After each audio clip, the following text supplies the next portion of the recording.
Hi everyone, I'm going to go over day 2 of week 2 for English. A little announcement, this Friday is April 24th, so you have to turn in the 10-day packet that I posted on Google Classroom, the one that I've been going over. It's due on Friday. You have, I'm pretty sure I put on there until midnight, but you have until then to get it finished and everything like that. If you have any questions on work from last week, or if you're behind and you want to talk about it and you have questions or you're confused, make sure that you ask me so that you're not just sitting there stressed out. And I'd love to help you, okay? So for day 2, you're doing your reading log like normal, reading for 20 minutes, either an article or a book. And then you're writing your 3 to 5 sentence summary just like in class. And then you have, it's called a plot diagram.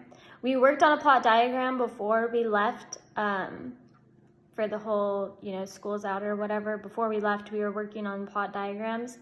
So I have mine right here on paper, but you were brainstorming yesterday what your short story was going to be about. So this is kind of a way to put events that you want in your short story in order. So if you look at this, you can kind of see how it goes kind of like a triangle a little bit. So exposition is kind of the beginning, the introduction of your story.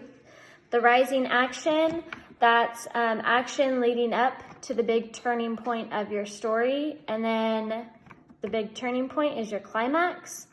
And then you're going to go down to falling action, which is what happens after the big turning point. And then resolution is your ending, and then you'll have some sort of theme, right? So in Ricky Tikki Tavi, the beginning, we kind of find out that he lives in a bungalow with a garden, and then he has a family and things like that, like Teddy and the mom and the dad, like who he considers family. That's the exposition. The rising action is whenever he gets in the fight with Carrot and Nag. Okay, that's kind of the rising action. The big climax is whenever he fights Nagina.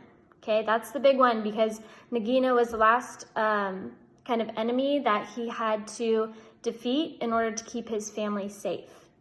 So after that happens, the falling action is kind of the celebrations and things like that afterwards. Everybody's safe, everybody's happy, because not only is his family safe, but also like Darcy and all the other animals in the garden are also safe. So that's the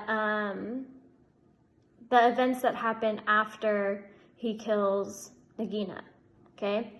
And the resolution is at the very end. It's kind of closing out the entire story, how he was eating dinner and stuff, and he finally felt safe with the family, and it was kind of one big happy ending.